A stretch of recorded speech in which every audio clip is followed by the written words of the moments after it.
My beautiful darling. I was just talking to Lydia about the amazingness of being where we are standing right now. We're standing surrounded by the most exceptional view. Mountains upon mountains. It's just an unfolding of, it doesn't matter which way you turn, it's just you're surrounded by an expanded view. And we realize that we occupy the space in our presence here. In your presence, you occupy space. But there's a space that you occupy that is far beyond geography. It has, in fact, nothing to do with geography. It's realizing and seeing yourself co-seated together with Christ. How did you get there? By His doing. By God's doing are you in Christ. There's not one person that ever lived, that will ever live, that is less in Christ than what that statement reveals.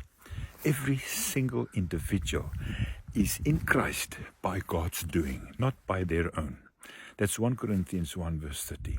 By God's doing are you in Christ. So the genius of God has always seen you 100% wrapped up in Him. And then He spoke the most radical scapegoat language in taking on flesh, allowing His own creation, allowing His creation to crucify Him.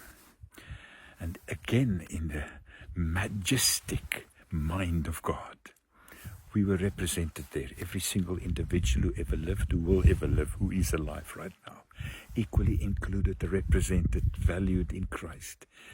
So that God in that language can bring closure to everything that counted against the human race, that made our minds shrink from seeing and realizing the view. We're elevated, co-elevated, co-seated in heavenly places. And Colossians 3, Paul says, get your mind there.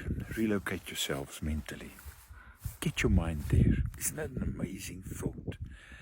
That your mind may engage in an expanse that goes beyond any definition of limitation, any definition of boundary. Father and sons, unlimited. It's written all over you. Oh my goodness, God, this is so beautiful.